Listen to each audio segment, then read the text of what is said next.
Most welcome most welcome most welcome आप सभी का दोस्तों। ये है अपनी धारा एकेडमी, जिसमें हम अलग अलग कंपटीशन एग्जाम्स के लिए अलग अलग कोर्सेज आपको अवेलेबल करा रहे हैं। आज की हमारी जो क्लास है इसमें जैसा कि आप देख रहे हैं डीएलएड 2025 और साथ ही साथ जो आपकी 4th ग्रेड की जो एग्जाम्स होने जा रही है उनके लिए हिंदी का जो सिलेबस है वो मैं आपको बताने जा रहा हूँ। दोनों का सिलेबस लगभग लगभग कॉमन है, कुछ एक टॉपिक को छोड़ करके, और वो कंप्लीट हम यहाँ पे जो है वो हिंदी का सिलेबस देखने वाले हैं और ये टोटल कोर्स फ्री रहेगा। तो आइए शुरुआत करते हैं और सबसे पहले हम देख लेते हैं डीएलएड का जो हिंदी का कोर्स है उसको देखते हैं कि डीएलएड के हिंदी के कोर्स में आपके क्या क्या चीजें आने वाली है।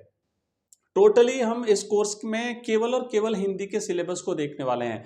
मैंने पहले भी कहा था कि हम स्टेप बाय स्टेप आगे बढ़ेंगे। कई सारे ऐसे बच्चे हैं जो बिल्कुल उन्हें नहीं पता कि डीएलएड में क्या कोर्स होता है, कैसे तैयारी करें, तो सारी चीज़ें एक एक स्टेप हम आगे बढ़ेंगे, कोई भी स्टेप में छोड़ूंगा नहीं बीच में। इसलिए जो बच्चे जीरो से जो तैयारी करने वाले हैं उनको बिल्कुल निश्चिंत हो जाना है। हर क्लास को आपको देख लेना है, कंप्लीट इंफॉर्मेशन मिलेगी और साथ ही साथ कंप्लीट कोर्स की आपकी हो जाएगी तैयारी।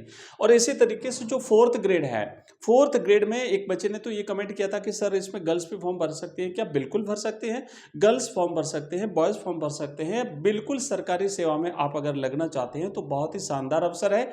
और कोर्स का ध्यान रखिए कि कोर्स क्या है, क्योंकि लगना तो हर कोई चाहता है, सरकारी सेवा में कौन नहीं जाना चाहता, पर उन्हें सिलेबस का नहीं पता होता है। और आपने अगर सिलेबस ध्यान में नहीं रखा और अगर आपने इधर उधर की चीज़ें पढ़ना शुरू कर दिया तो टाइम तो चला जाएगा, लेकिन आप सिलेबस कवर नहीं कर पाओगे, आपकी तैयारी नहीं हो पाएगी और आप पिछड़ जाओगे। इसलिए ध्यान रखना सबसे पहले जरूरी है वो सिलेबस को देखना। आइए हिंदी का सिलेबस देखते हैं। हिंदी के सिलेबस में से कितने क्वेश्चंस आपकी परीक्षा में आएंगे, कितने नंबर का वेटेज रहेगा, वो सारी चीजें हम देखेंगे।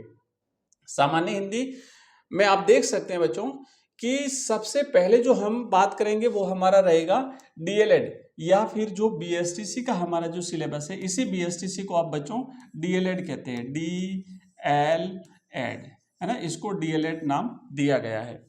डीएलएड का जो सिलेबस है आप देखेंगे, topics we will be covering in this course. इस डीएलएड के हिंदी के कोर्स में क्या क्या कवर करेंगे, जो आपका पूरा का पूरा सिलेबस वो टोटल सिलेबस कवर करेंगे। यहां पे हमने लिखा है पार्ट 2 हिंदी, यानी हिंदी पार्ट 2। क्यों? क्योंकि लैंग्वेज 2 आएगी। मैंने सुबह भी आपको जो क्लास रही थी उसमें जो टोटल हमने सब्जेक्ट्स देखे थे कि भाई सब्जेक्ट्स कौन कौन से हैं। अगर आपको नहीं पता कि सब्जेक्ट्स कौन कौन से हैं तो ऊपर आपको वहां पे आई बटन पे लिंक मिलेगा, वहां से आप वो पिछला वीडियो देख लीजिए कि भाई डीएलएड में कौन कौन से सब्जेक्ट हैं, किस सब्जेक्ट में से कितने नंबर के प्रश्न पूछे जाएंगे और टोटल आपको कितने नंबर प्राप्त करने हैं। क्योंकि मैंने वो भी बताया था मेरिट कितनी रहेगी। आज से ही सारी चीजें ध्यान में रखनी पड़ेगी। कॉम्पिटिशन एग्जाम्स को अलग तरीके से बच्चों जो है वो माइंड में रख करके तैयारी की जाती है। तो इस वीडियो के डिस्क्रिप्शन में भी आपको लिंक मिल जाएगा, वहां से भी आप देख लेना। 2 सब्जेक्ट रहेंगे हमारे, भाषा 2 रहेगी और उस भाषा में एक रहेगा इंग्लिश और दूसरा रहेगा संस्कृत या हिंदी, दोनों में से कोई एक। तो इंग्लिश का सिलेबस हम नेक्स्ट क्लास में देखेंगे। अभी हम देख रहे हैं हिंदी का सिलेबस। मैंने कहा था मैं केवल हिंदी का सिलेबस ही कराऊंगा, संस्कृत का सिलेबस हम नहीं करेंगे। तो आपको हिंदी या संस्कृत दोनों में से कोई एक सब्जेक्ट लेना, आप हिंदी ले लीजिए। हिंदी में टोटल आपके डीएलएड में बच्चों 30 प्रश्न पूछे जाएंगे। ध्यान रखना 20 प्रश्न आपके इंग्लिश से रहेंगे, 20 प्रश्न जो है वो रहेंगे इंग्लिश के और 30 प्रश्न हिंदी के रहेंगे। प्रत्येक प्रश्न जो है वो आपका 3 नंबर का रहने वाला है। तो इस तरीके से आपके हिंदी के टोटल 90 नंबर के प्रश्न बनेंगे। अब ये 90 नंबर आपको अगर प्राप्त करने हैं ना, तो ये जो सिलेबस आप देख रहे हो इतना सिलेबस आपको कवर करना है बस। बिल्कुल सिंपल सिलेबस है, मैं आपको टोटल सिलेबस कवर करवा दूंगा, चिंता की कोई बात नहीं है। बट पढ़ना पड़ेगा आपको। जो भी चीज़ यहाँ पे करवाई जाती है, हम एक थ्योरी वाली क्लास रखेंगे और साथ ही साथ उसका टेस्ट रखेंगे। तो दोनों चीज़ें अगर एक साथ कवर कर लेते हो आप, बाकी सब्जेक्ट्स की भी क्लासें चलेगी, सारी चलेगी, पर अभी हिंदी की बात करेंगे हम, तो आपका ये 90 नंबर बिल्कुल कवर हो जाएगा। और जितने ज़्यादा नंबर हिंदी में लाओगे उतना फायदा मिलेगा। क्योंकि मैंने मेरिट बताई थी बच्चों, 430 गर्ल्स के लिए 430 से एबो, इससे नीचे बिल्कुल नहीं, और बॉयज के लिए 440 से एबो। मतलब आप 450 नंबर अगर आप 600 में से ले आते हो, 600 में से जिस बच्चे के 450 नंबर अगर आते हैं 600 में से, तो समझ लीजिए आपका सिलेक्शन पक्का है। तो ये हिंदी का सिलेबस आपको आपकी मेरिट को हाई ले जाने में मदद करेगा। जिस बच्चे की हिंदी जितनी शानदार होगी वो ज़्यादा से ज़्यादा नंबर लाएगा। तो अब हिंदी शानदार करने के लिए एक बार सारा का सारा सिलेबस ध्यान रखिए, क्या क्या आएगा इसमें से। सबसे पहला तो आपको शब्द ज्ञान होना चाहिए, साथ ही साथ हिंदी की जो वर्णमाला है वो भी हम पढ़ेंगे। इसमें वर्णमाला भी जरूरी है क्योंकि वर्णमाला में से भी कई सारे प्रश्न बनते हैं। तो शब्द ज्ञान में क्या है, पर्यायवाची शब्द आपको ध्यान रखना है, विलोम शब्द आपको ध्यान रखना है, साथ ही साथ समानार्थी जो शब्द हैं वो भी आपको ध्यान रखना है, पर्यायवाची में आगे, विलोम शब्द में आगे। उसके बाद जो है ना, इसमें है ना, आप यहाँ पे देख रहे हैं शब्द भेद में तत्सम शब्द है, तद्भव शब्द है, देशज शब्द है, विदेशी शब्द है, ये भी इसी में आ रहे हैं, है ना, ये भी शब्द ज्ञान में आ रहे हैं। साथ ही साथ वर्ण के बारे में भी जानेंगे, स्वर, व्यंजन, एवरीथिंग आपको जाननी पड़ेगी। उसके बाद युग्म शब्द, मतलब दो दो शब्दों का जो जोड़ा आता है ना, वो उसमें अलग होता अर्थ होता है। जैसे मान लीजिए एक आया और, है ना, एक तो आया और एक आया और, तो ये दोनों में क्या फर्क है, ये आपको, है ना, इस प्रकार के बहुत सारे शब्द आते हैं, तो ये शब्द युग्म शब्द कहलाते हैं। उसके बाद वाक्य विचार पर हम पढ़ने वाले हैं। शुद्धिकरण, जिसमें शब्द शुद्धि रहेगी और साथ ही साथ वाक्य शुद्धि रहने वाली है, ये आपको कवर करना है। इसके बाद हिंदी के मुहावरे, हिंदी की कहावतें, उसके बाद फिर हमारा संधि है, संधि और संधि विच्छेद रहेगा। फिर समास और समास विग्रह है। उपसर्ग, जो मूल शब्द के आगे लग करके उस अर्थ में परिवर्तन कर देते हैं, वो उपसर्ग कहलाते हैं। फिर प्रत्यय भी है इसमें, जो शब्द के पीछे लग करके उसके अर्थ में परिवर्तन कर देते हैं। वाक्यांश, वाक्यांश का मतलब पूर्ण वाक्य ना होकर के उसका छोटा सा अंश वो यहाँ पे लिया जाता है, और उसके लिए एक शब्द, सार्थक शब्द क्या रहेगा, जैसे अपन इंग्लिश में वन वर्ड बोलते हैं।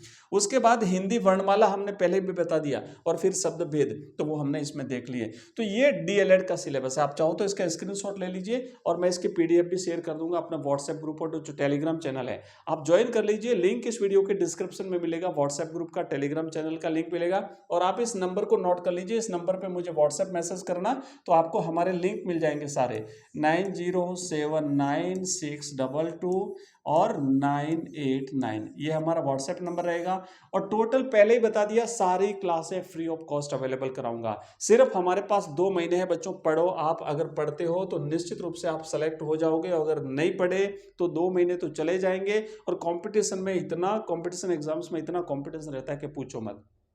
ठीक है, अब चलिए, वो तो हमने डीएलएड की बात कर ली। जो बच्चे 4th ग्रेड का फॉर्म भर रहे हैं, जो बच्चे 4th ग्रेड में जो एग्जाम देने जा रहे हैं, जो जिनको सेलेक्ट होना है, जिनको सरकारी सेवा में जाना है, उनके लिए भी हम हिंदी के सिलेबस की बात करेंगे। तो उसमें थोड़ा सा हिंदी का सिलेबस बड़ा है, डीएलएड में तो छोटा सा ही है ना। और 4th ग्रेड का जो सिलेबस है वो बड़ा सिलेबस है। तो जो 4th ग्रेड का अगर हम सिलेबस पढ़ेंगे तो उसमें आपके डीएलएड का भी कवर हो जाएगा। लेकिन टॉपिक इसमें भी देख लेते हैं। देखो, संज्ञा है इसमें, उसके बाद सर्वनाम है, क्रिया और विशेषण है, उसके बाद तत्सम, तद्भव, देशज और विदेशी शब्द है, जैसा कि हमने उसमें भी देखा था। उसके बाद संधि उसमें भी है, फिर प्रकार और संधि विच्छेद वो भी है, उपसर्ग प्रत्यय उसमें भी, इसमें भी है, पर्यायवाची और विलोम शब्द भी है। वाक्यांश के लिए एक शब्द जिसे हम वन वर्ड इंग्लिश में कहते हैं, इसमें शब्द शुद्धि, वाक्य शुद्धि हो गया। उसके बाद में, है ना, ये सारा सिलेबस जो कि डीएलएड में है वो का वो इसमें भी है, इसलिए एक ही क्लास दोनों हमारे काम आ जाएगी। और जो बच्चे दोनों की एक साथ तैयारी करना चाहते हैं उनके लिए भी शानदार रहेगा ये। फिर काल के प्रकार, अब यहां से देखो थोड़ा सा भिन्न है। अब देखो, मुहावरे और लोकोक्तियां उसमें भी है। अंग्रेजी के पारिभाषिक यानी तकनीकी जो शब्दावली आपने अभी क्लास 12th में पढ़ी थी, वो अब यहाँ पे काम आएगी। जिन बच्चों ने शानदार तरीके से पढ़ी है उनका यहाँ पे काम आ जाएगा। समानार्थक हिंदी शब्द हो गया। उसके बाद कार्यालय पत्रों से संबंधित ज्ञान, जो हिंदी कंपलसरी में हमने यहाँ पे जो कार्यालय पत्र देखे थे वो ना, वो सारे यहाँ पे काम आएंगे। जैसे कार्यालय पत्र, कार्यालय आदेश, अधिसूचना, विज्ञप्ति, ज्ञापन, परिपत्र, निविदा, अर्धशासकीय पत्र, जितने भी पत्र और प्रारूप होते हैं वो भी आपके इस 4th ग्रेड में पूछे जाएंगे, क्योंकि इससे जो वो हिंदी का काम पड़ेगा आपका। तो ये जो है वो सिलेबस रहा बच्चों। और इसके अलावा, ये तो हमने केवल हिंदी का सिलेबस देखा है। इसके अलावा बाकी जो जो सब्जेक्ट जो मैंने पिछली क्लास में बताए थे वो सारे भी हम पढ़ेंगे, और स्पेशली डीएलएड, और साथ ही साथ बच्चों 4th ग्रेड, है ना, 4th ग्रेड की जो तैयारी करना चाहते हैं उन बच्चों के लिए शानदार अवसर है। अभी एग्जाम में टाइम है और क्लासें हमारी स्टार्ट हो चुकी हैं। आप नोट्स बनाइए अपने खुद के हाथों से, कॉपी पेन लेके, जब भी क्लास में बैठते हैं कॉपी पेन लेकर के बैठना है, इन सारी चीजों को नोट करना है। और जो भी आपका कोई डाउट है, कोई कमेंट कमेंट है इस वीडियो के, आप डिस्क्रिप्शन में इसके कमेंट बॉक्स में आप डाल दीजिए, मैं रिप्लाई दूंगा और नेक्स्ट जो भी क्लास होगी उसमें आपका सॉल्यूशन भी हो जाएगा। साथ ही साथ बहुत ही जल्दी हम कुछ ही दिनों में इसकी लाइव क्लासेस भी स्टार्ट करने वाले हैं और जिन बच्चों का एग्जाम जो है वो और भी जो सब कॉम्पिटिशन एग्जाम्स दे रहे हैं वो भी हिंदी को पढ़े, उनके भी हर कॉम्पिटिशन एग्जाम्स में हिंदी होती है। तो मिलते हैं अगली क्लास में। जय हिंद, जय भारत।